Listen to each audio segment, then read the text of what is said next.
अस्सलामु अलैकुम उम्मीद तुम सारे सो वार वत आज तुंद बापत ओनमुत वीडियो यथ मज मकाई वच बजन तो मकाई वच बजन बापत ये अकिस बाटि मज ओनमुत थोड़ा बहुत लकट लकट तुरश फल जमा कर यम जाल होक यह बड़ मुश्किल काम मान खतर यम नार हेवराउन मे बिल्कुल तगनी तो वारिया जदोजहद कर हेवरो मे यथ नार कित तम पट तो ये वो तुम थोड़ा बहुत ओन मे घास तो मे दोप अम सस असल पे नार वो सा ये हेतुन ये बिल्कुल गो सोन यह तैयार अम पे अत नारस हेन दिन यीतस कलस थोड़ा बहुत जिन बनान तो तम पे करो पन सो करो स्टार्ट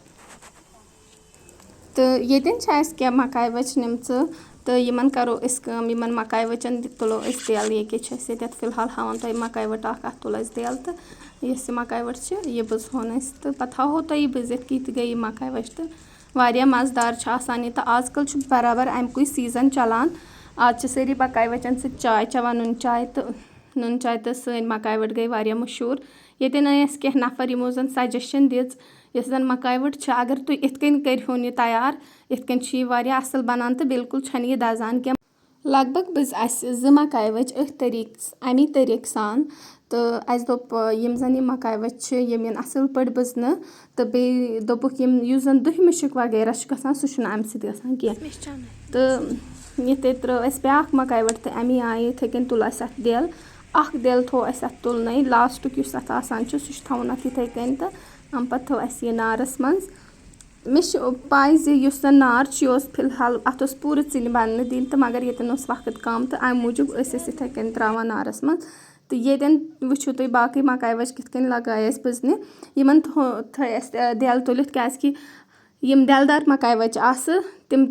दजान तो अस दोप बेहतर थोदे तुलन तो इथे कन बजन तुम हेको वचित ये दिवान अत थोड़ा बहुत वाव तो बे फिरान फिरान यम मकाई वच सान वारिया मज़ेदार वारिया टेस्टी तो ये हेको तुम वचित सोन युस नज़ार सह कूता खूबसूरत फिलहाल थोड़ा बहुत वाव वनकन तो बे रूद तो पेवान आ मूजूब पे जल्दी जल्दी करें यमन मकाई वचन तो हाव फाइनल प्रोसेस तो फाइनल लुक हाव यमन मकाई वचन तो मे उम्मीद तुम मोन यह लकुट मकुट वीडियो पसंद आमुत अगर पसंद आव तेल करियो मेन चैनल सब्सक्राइब बे करियो लाइक बे करियो कमेंट तो बे करियो पन्न दोस्तन सत शेयर तो अम पे हाव वो तुम यस जन मंजिम मकाई वच तथ कस सत्यानाश गोमुत सह कच दजम तो मगर क्या मकाई वच जन वारिया असल पे बजन आय तो अतन हिंस हालत ते हेको तुम वचित कचा खराब गमज तो यह गो सोन फाइनल लुक मकाई वचन तुम हेको वचित कचा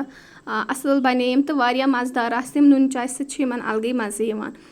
यह मोन वीडियो मे उम्मीद तुम पसंद आमुत अस्सलामु अलैकुम।